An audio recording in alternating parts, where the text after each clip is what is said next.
జై తెలుగుదేశం, జై తెలుగుదేశం, జై ఎన్డీఏ, జై ఎన్డీఏ.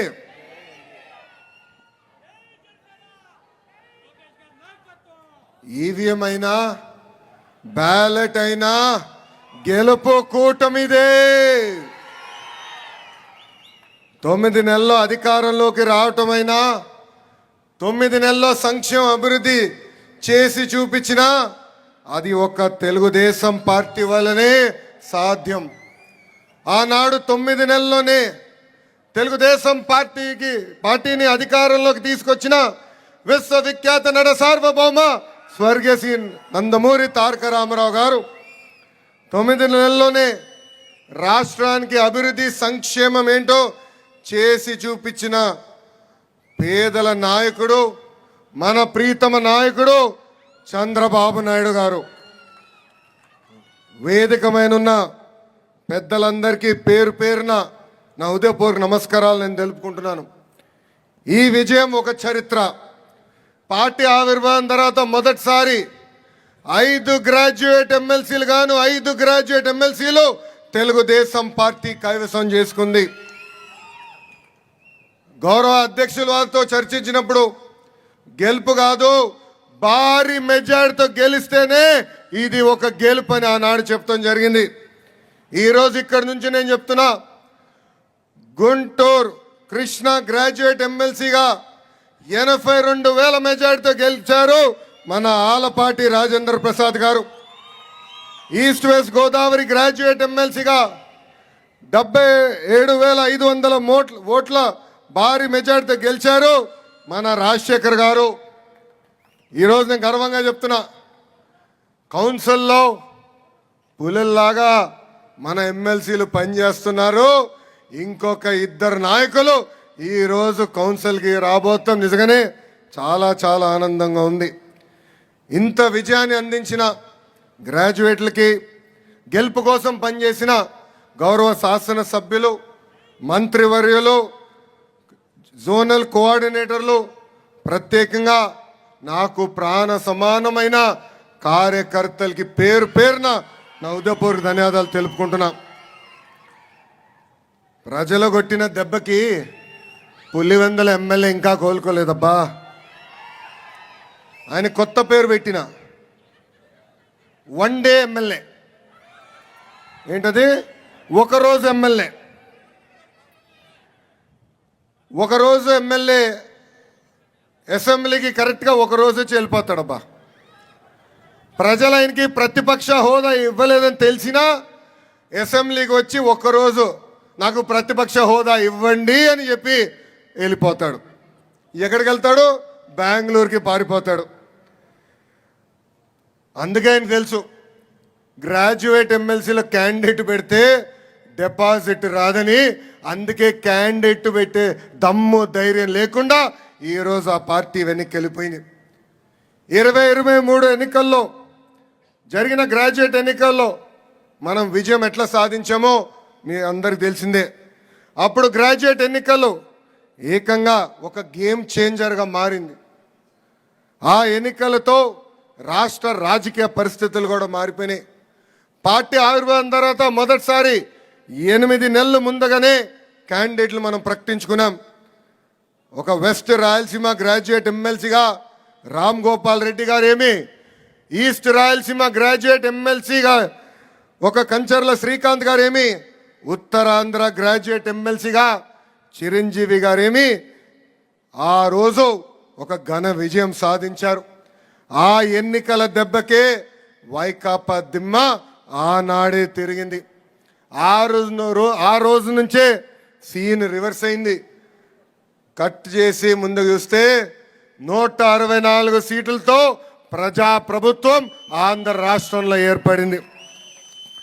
ఒక పక్కన మోడీ గారు మేనియా, ఇంకో పక్కన బాబు గారు బ్రాండు, ఇంకో పక్కన నాకు అన్న సమానమైన పవన్ అన్న పవర్ దెబ్బకి వైకాపా దిమ్మ తిరిగింది, దుకాణం బంద్ అయింది. అసలు దేశానికి సంక్షేమం పరిచయం చేసిన వ్యక్తి అన్న ఎన్టీఆర్. వైకాపా ప్రభుత్వంలో 5 ఏళ్ళు చేయని సంక్షేమం మన ప్రభుత్వ అధికారంలోకి వచ్చిన మొదటి 9 నెలల్లో చేసి చూపించాం. మొదటిది పెన్షన్. ఇక్కడున్న కార్యకర్తలందరూ ఆలోచించాలి. 2014లో చాలని 200 రూపాయల పెన్షన్ని ఒకే సంతకంతో 5 రెట్లు పెంచి 1000 రూపాయలు చేసిన ఘనత మన నాయకుడు చంద్రబాబు నాయుడు గారి. అంతేకాదు అదే 1000 రూపాయల పెన్షన్ని తిరిగి 2000 రూపాయలు చేసిన ఘనత కూడా మన నాయకుడు చంద్రబాబు నాయుడు గారిది. ఈరోజు మన ప్రభుత్వ అధికారంలోకి వచ్చిన మొదటి నెలలోనే 3000 రూపాయల పెన్షన్ని 4000 రూపాయలు చేసిన ఘనత కూడా మన నాయకుడు చంద్రబాబు నాయుడు గారిది. అంతేకాదు దివ్యాంగులకి 3000 రూపాయల పెన్షన్ గతంలో వస్తే ఒకే ఒక సంతకంతో 6000 రూపాయలు చేశారు. ఇంకా ఏకంగా బెడ్కి పరిమితమైన ఇబ్బంది పడుతున్న వాళ్ళకి ప్రతి నెల మన ప్రభుత్వం 15,000 రూపాయలు ఈరోజు పెన్షన్ ఇస్తాం జరుగుతుంది. అంతేకాదు 198 అన్న క్యాంటీన్ తిరిగి ప్రారంభించాం. దీపం పథకం ద్వారా ఇప్పటికీ 1 కోటి కుటుంబాలకి ఈ స్కీమ్ వర్తించింది.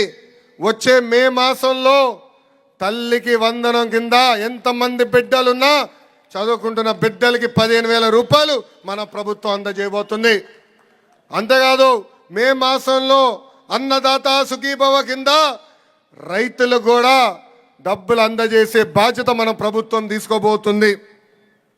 ఇంకా 20 లక్షల మందికి ఉద్యోగాలు కల్పిస్తామని మేనిఫెస్టోలో భారతదేశ చరిత్రలో ఏ పార్టీ చేయని విధంగా దమ్ము ధైర్యం ఉన్న పార్టీ తెలుగుదేశం పార్టీ మేనిఫెస్టోలో పెట్టింది. ఈ గ్రాడ్యుయేట్ గెలుపు యువతది. ఆంధ్ర రాష్ట్ర యువకులకు నేను చెప్తున్నా,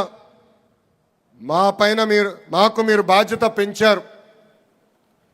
ఒక పద్ధతి ప్రకారం డిఎస్సి నిర్వహిస్తాం. జాబ్ క్యాలెండర్ కూడా ఒక పద్ధతి ప్రకారం నిర్వహిస్తాం.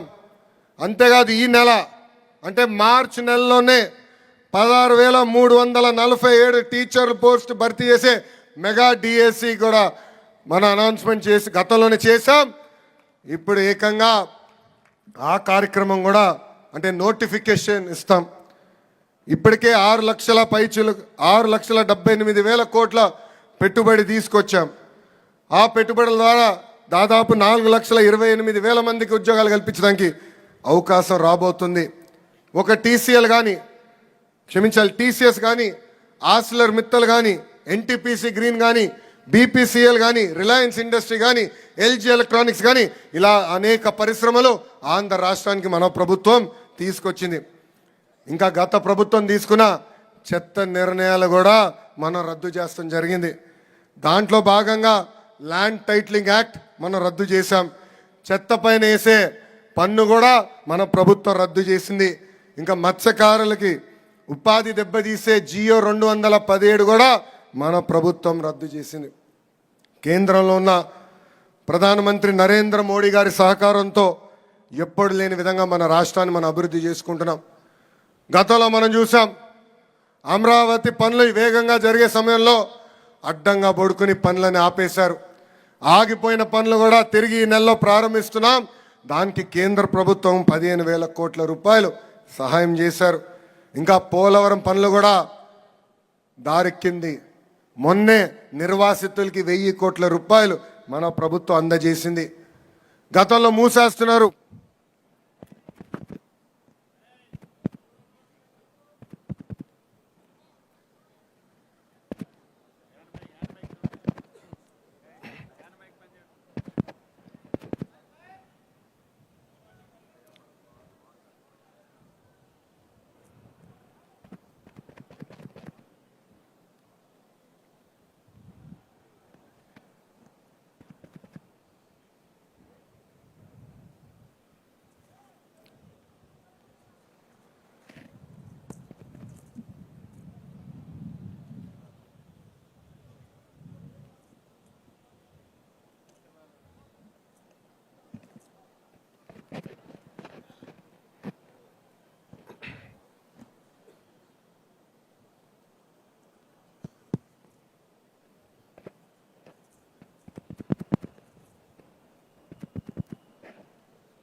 మనోడు నేర్చుకోవాలి. ఎన్డీఏ ప్రభుత్వంలో జనరేటర్లు అవసరం లేదు స్వామి, 24 గంటలు కరెంట్ ఇస్తాం. జనరేటర్ కాకుండా డైరెక్ట్ ఈబీ కనెక్షన్కి ఇవ్వండి, సమస్యలు ఉండవు. గతంలో మూసేస్తున్నాం అని చెప్పారు విశాఖ స్టీల్ ప్లాంట్ని. కానీ ఎన్డీఏ ప్రభుత్వం ఏర్పడిన తర్వాత 13,000 కోట్ల రూపాయలు ఆ విశాఖ స్టీల్ ప్లాంట్కి ఇచ్చి ఏకంగా మన ప్రభుత్వం కాపాడింది. అంతేకాదు విశాఖ రైల్వే జోన్ కూడా మనం సాధించుకున్నాం. ఆఖరికి రోడ్డు పైన పడిన గుంటలు కూడా పూడ్చిన ఘనత మన ప్రభుత్వం ఉందని ఈ సభాముఖం మీ అందరికీ తెలుపుతున్నా. దేశంలోనే ఏ పార్టీకి లేని బలం మన పార్టీకి ఉంది. కార్యకర్తలే తెలుగుదేశం పార్టీ బలగం. మంచి చేస్తే గుండెల్లో పెట్టుకుని కాపాడుకుంటారు. అదే కానీ ఎవరన్నా చెడు చేస్తే చీల్చి చెండాడతారు. ఒక పద్ధతి ప్రకారం ఈరోజు మనం నామినేటెడ్ పోస్టులన్నీ భర్తీ చేసుకుంటున్నాం. గౌరవ జాతీయ అధ్యక్షుల వారు ఆదేశాల మేరకు ఈ నెలలోనే అన్ని పోస్టులు భర్తీ చేయాలని కూడా నిర్ణయం తీసుకుంటాం జరిగింది. అంతేకాదు భారతదేశ చరిత్రలో ఏ ప్రాంతీయ పార్టీకి జరిగిన విధంగా 1 కోటి సభ్యత్వాలు మనం సాధించుకున్నాం. ఏకంగా కార్యకర్తలకి ఈరోజు ప్రమాద బీమా కింద 5 లక్షల రూపాయలు కూడా మన పార్టీ సహాయం చేస్తుంది. నేను తెలుగుదేశం పార్టీ జాతీయ ప్రధాన కార్యదర్శి అయిన తర్వాత దాదాపు 130 కోట్ల రూపాయలు ఖర్చు పెట్టి కార్యకర్తల సంక్షేమం చేస్తాం జరిగింది. ఈరోజు నేను ఎక్కడికి వెళ్ళినా అందరూ నన్ను రెడ్ బుక్ గురించి అడుగుతున్నారు. అవునా కాదా? రెడ్ బుక్ గురించి అందరు నన్ను అడుగుతున్నారు. రెడ్ బుక్ దాని పని తను చేసుకుంటే వెళ్తుంది. గతంలో కూడా చెప్పా, చట్టాన్ని ఉల్లంఘించి కార్యకర్తల్ని ప్రజలు ఎవరైతే ఇబ్బంది పెట్టారో వాళ్ళని నేను ఎవరిని వదిలిపెట్టామని చెప్తాం జరిగింది. ఆ ప్రక్రియ ప్రారంభమైంది. అంతేగాని ఎవరినో వదిలిపెడతాం డౌట్ మనకొద్దని ఈ సభాముఖం తెలుపుకుంటూ ఈ విజయానికి సహకరించిన బీజేపీ కార్యకర్తలకి ఈ కార్యక్రమంలో అంటే ఎమ్మెల్సీ గ్రాడ్యుయేట్ ఎన్నికల్లో అహర్నిశలు నాతో కోఆర్డినేట్ చేస్తామే కాదు, గ్రామ స్థాయి నుంచి కలిసికట్టుగా వచ్చిన జన సైనికులకి నా హృదయపూర్వక ధన్యవాదాలు తెలుపుకుంటూ మీ అందరి దగ్గర నుంచి సెలవు తీసుకుంటున్నా. జోహార్ అన్న ఎన్టీఆర్, జోహార్ అన్న ఎన్టీఆర్. చంద్రబాబు నాయుడు గారి నాయకత్వం. జై హింద్. అందరికీ నమస్కారం.